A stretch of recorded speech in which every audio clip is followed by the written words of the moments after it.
Video topic start చేయడానికి ముందు ఒక చిన్న అనౌన్స్మెంట్ అండి. నెక్స్ట్ సండే ఇక్కడ మన ఆశ్రమం అన్నప్పుడు మదనపల్లికి చేరువలో ఉండే తంబాళపల్లి.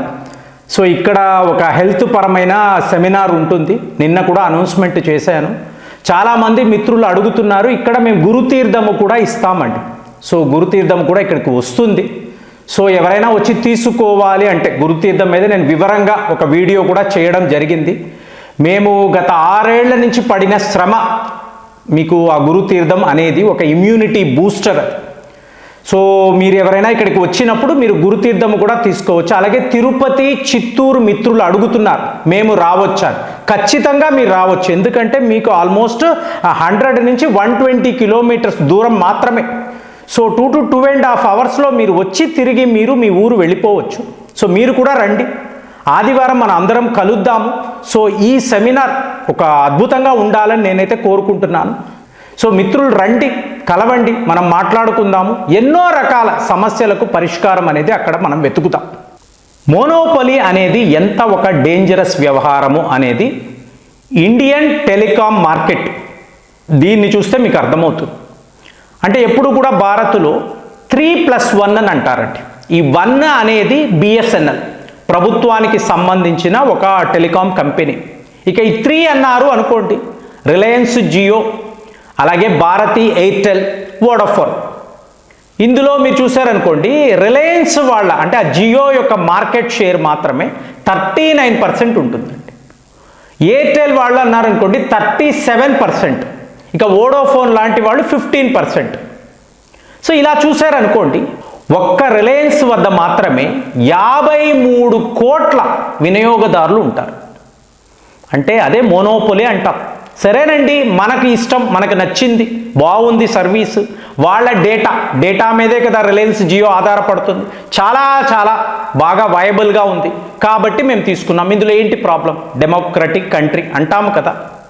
కానీ ఇక్కడ మీరు చూడాల్సింది, ప్రభుత్వాలు ఏమో మీకు ఇలా సారా అమ్మడం, అంటే ప్రజలకు హాని కలిగించే వ్యవహారములో ప్రభుత్వాలు ఉంటున్నాయి.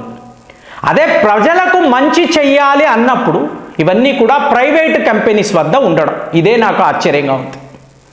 మీకు ఉపయోగమా అన్నప్పుడు ప్రభుత్వం కదండి చెయ్యాలి, అందుకే కదా మీరు ఓట్లు వేస్తారు. మరి వీళ్ళు తమ లాభాల కోసము, మీకు తెలుసో తెలియదో, ఇప్పుడు ఈ ఫైనాన్షియల్ ఇయర్ ఏప్రిల్, మే, జూన్, మనం ఆగస్టులో ఉన్నాం, ఫస్ట్ క్వార్టర్ అంటాం కదా. ఒక్క ఫస్ట్ క్వార్టర్లోనే రిలయన్స్ జియో వాళ్ళ లాభాలు 7,764 కోట్లు. అంటే లాస్ట్ ఇయర్తో కంపేర్ చేశారనుకోండి 9.2% ఎక్కువ అండి. అదే ఎయిర్టెల్ అన్నారనుకోండి, ఏకంగా 10 లక్షల మంది కొత్త సబ్స్క్రైబర్స్ వచ్చారు. దాంతో 8,167 కోట్లు వీళ్ళకి లాభాలండి. అంటే మనము ఏదో 10 రూపాయలు, 20 రూపాయలు, 100 రూపాయలు, 200 లెక్కలు వేసుకుంటాము. కానీ వాళ్ళ లాభాలను చూశారనుకోండి, దీన్నే కీ ప్రాఫిటబిలిటీ మీటర్ అంటారండి. కీ ప్రాఫిటబిలిటీ మీటర్ అంటే తమకు ఏ రకంగా లాభాలు వస్తాయని అనడానికి ఒక విడి టీం ఉంటుందండి. ఇది ఎలా చెప్పాలి అంటే, ఒక హాస్పిటల్ని తీసుకున్నారు అనుకోండి, వాళ్ళు తక్కిన హాస్పిటల్స్తో పోటీ పెట్టుకుంటారు. కార్పొరేట్ అంటేనే వ్యాపారం కదా.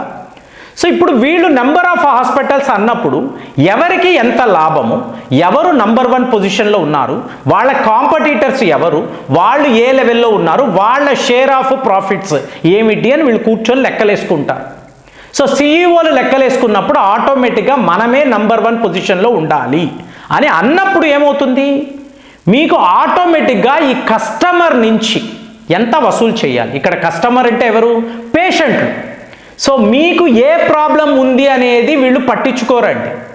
వీళ్ళ ద్వారా మాకు ఎంత లాభాలు వస్తాయి, ఈ అంచనాలోకి వెళ్ళిపోతారు. మీకు ఏ రోగం ఉన్నా కూడా వాళ్ళ మార్జిన్స్, వాళ్ళ ప్రాఫిటబిలిటీ మీటర్ అంటాం కదా, దాని ప్రకారమే అక్కడ ట్రీట్మెంట్ ఇవాళ జరుగుతుంది. సో అప్పుడు మీ రోగం ఏమిటి, మీ సమస్యలు ఏమిటి అనేది అక్కడ ఉండదు. సో ఇక్కడ వీళ్ళు కూడా అంతే. సో ఇప్పుడు వీళ్ళు కూడా ఏంటంటే వాళ్లకు లాభాలు కావాలి. సో దానికి తగ్గట్టుగా ప్యాకేజీలు మారుస్తూ ఉంటారు. ఈ ప్యాకేజీలు అనేవి మీ పాకెట్ నుంచే బయటికి రావాలి. సో మనకు తెలియదు. ఇలాగ ఒక వ్యవహారం జరుగుతుందని మనం ఎవ్వరం గమనించమండి. అంటే ఇప్పుడు ఇది ఎలా ఉంటుందంటే బిఎస్ఎన్ఎల్ అన్నారు అనుకోండి, ఈ ప్రాఫిటబిలిటీ మార్జిన్ 101 అనుకోండి, వాళ్ళ టార్గెట్ 102గా ఉంటుంది. మేబీ ₹1 పెరగాలి అని అనుకోవచ్చు. ₹1 అన్నప్పుడు కూడా కోట్ల మందితో మీకు మారిపోతుంది కదా. బిఎస్ఎన్ఎల్ వాళ్ళు అలా ఆలోచిస్తారు.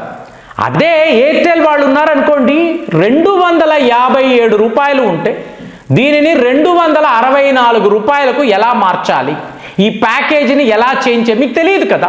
మీకు 257కి 264కి తేడా పెద్దగా తెలియదు కదండి. ఏముందిలేండి ₹7 అనుకుంటారు. కానీ ఇన్ని లక్షల మంది అక్యుములేట్ అయ్యేటప్పుడు ఈ లాభాలు వేరే లెవెల్లో ఉంటుంది. అసలు మీరు ఆలోచించండి, ఈ ధరలు వీళ్ళు ఎందుకండి పెంచాలి? ఎందుకు పెంచాలి? ఇంకా ఇంకా ఇంకా లాభాలు ఏమిటంటే యుద్ధము అంటారు, మీకు గ్లోబల్ క్రైసిస్ అంటారు, ఇన్ఫ్లేషన్ అంటారు, ధరలు విపరీతంగా పెరిగిపోతున్నాయండి, మేము మెయింటెనెన్స్ చేయలేకపోతున్నాము, జీతాలు ఇవ్వలేకపోతున్నామని చెప్తారు. కానీ ప్రతి సంవత్సరము వాళ్ళ యొక్క ఆడిటింగ్ని చూసారనుకోండి, మీకు వేల కోట్లు లాభాల్లోనే వాళ్ళు ఉంటారు. ఇదంతా ఏంటి? ఇదంతా మనం ఎందుకు మాట్లాడాలంటే మన మీదే భారం అండి. ఇదే మోనోపొలి కదా. ఇప్పుడు ఇక్కడ ఈ ఆశ్రమంలో వీడియో మాట్లాడుతున్నప్పుడు ఇంటర్నెట్ కావాలి అంటే ఎవరూ రాలేదు, ఇక్కడ ఫెసిలిటీయే లేదండి. ఫైనల్గా రిలయన్స్ జియో వాళ్ళు 2 నెలల పోరాటం, ఇక్కడ కనెక్షన్ లేదని ఫైనల్గా పెట్టారు. వాళ్ళు పెట్టడమే మనకు వరప్రసాదం లాగా అనిపిస్తుంది, అంతే కదా. సో రేపు మనం అందరం ఇంటర్నెట్ మీకు కనెక్షన్స్ గురించి ఎదురు చూస్తున్నాం, శాటిలైట్ ఇంటర్నెట్ బ్రాడ్బ్యాండ్. అప్పుడు అది ఎన్ని వేల రూపాయలు ఉంటుంది చెప్పండి. మీకు శాటిలైట్ ఇంటర్నెట్ అంటే ఎంత కాస్ట్లీగా ఉంటుంది, కానీ మనకు అవసరం కదా. ఇప్పుడు మనము ఇలాగ ఒక అనుసంధానం ఉంది, ఒక కమ్యూనికేషన్ ఉంది అంటే దానికి ఇంటర్నెట్ ఇంపార్టెంట్ కదండి. సో అలా చూసుకున్నాం అనుకోండి, చవక ధరకు దొరికితే, ఇదే అంటున్నాను. ఇప్పుడు వాళ్ళ వ్యాపారం చేసుకోవడం తప్పు లేదు, కానీ ప్రభుత్వము బిఎస్ఎన్ఎల్ అనబడే ఒక సంస్థను పెట్టి వాళ్ళకి ఎటువంటి లాభాలు లేకుండా లాభాలంతా ఈ ప్రైవేటు దుకాణాలకే అంటే వీళ్ళే సంపాదించుకోవాలంటే ఇది ఎంతవరకు న్యాయం మీరు చెప్పండి. ఇవాళ వీళ్ళు ఇన్ని వేల కోట్లు మేము సంపాదిస్తున్నాము కానీ మాకు లాభాలే లేవు, మేము మేనేజ్ చేయలేకపోతున్నామంటే, just example Centrum institutional research అని అంటారండి. వాళ్ళు ఒక సర్వే చేశారు, అసలు ఈ జియో ఏంటి, ఎయిర్టెల్ ఏంటి, వోడాఫోన్, బిఎస్ఎన్ఎల్ మొత్తం కూడా రీసెర్చ్ చేసి వాళ్ళు ఏం చెప్పారో చెప్పమంటారా? నెక్స్ట్ 3 months ఒక పిడుగు లాంటి వార్తను మీరు వినబోతున్నారు. ఈ సంస్థలంతా, ఈ టెలికాం సంస్థలంతా వీళ్ళ ధరలను ఎప్పుడూ లేని విధంగా పెంచబోతున్నారు. కారణం అడిగితే యుద్ధము అంటున్నారు. యుద్ధము ఆగిపోయింది కదా అంటే దాని ఇంపాక్ట్ మా మీద పడింది అని అంటున్నారు. అంటే ఏంటి? 28 రోజుల ప్యాక్ 349 అంటే ఇది 389కి మారిపోతుంది. అలాగే 84 రోజుల ప్యాక్ 899 అంటే 1070కి వెళ్ళిపోతుంది. చూడండి ఎంత 200 300 అంటూ పెరుగుతూ పోతూ ఉంటాయి. సో ఇలా మీరు చూసుకున్నారనుకోండి, దీనికి అంతు అదుపు లేదు. వాళ్ళు లాభాల మీద లాభాలు సంపాదిస్తూ వినియోగదారుల మీద ఇంతంత టారిఫ్లు విధించడం, చచ్చినట్టు మీరు కట్టే తీరాలి. ఎందుకంటే వాడతాం కదండి, ఆ ఫోన్ నంబర్ మారదు, మనం ఎప్పుడు కూడా వాళ్ళకే ఆ బిల్లింగ్ అనేది కడుతూ ఉంటాము. సో ఇదంతా మీరు చూసారనుకోండి, న్యాయబద్ధంగా ఉందా? ఈ ముగ్గురు కూడా బిఎస్ఎన్ఎల్ని తొక్కేసి ఇంతంత లాభాలు తీసుకొని ప్రజల వద్ద ఇంతంత వసూలు చేస్తే ఇది ఎంతవరకు కరెక్ట్? నాకైతే కరెక్ట్గా అనిపించడం లేదు. ఇప్పుడు ఆ రీసెర్చ్ కంపెనీ అదే చెప్తుంది, వీళ్ళు నెక్స్ట్ 3 months మీరు ఊహించని విధంగా మీకు ధరలను పెంచబోతున్నారు. సో మరి దీనికి కట్టడి అనేది ఉందా, రెగ్యులేషన్ అనేది ఉందా? దీనిని వద్దు అనుకుంటే మనం ఏం చెయ్యాలి? మనం బిఎస్ఎన్ఎల్కి వెళ్ళామనుకోండి, సర్వీస్ ఎలా ఉంటుంది? సో ఆలోచించాలి కదా. సో ఇదంతా మీకు ప్రాబ్లమ్స్. మోనోపొలి అన్నప్పుడు ఇలాంటి ఎక్స్ప్లాయిటేషన్ని భారతీయులుగా మనం ఎందుకు ఒప్పుకోవాలి? కామెంట్స్లో రాయండి. మళ్ళీ వచ్చే వీడియోలో కలుద్దాం. జై హింద్.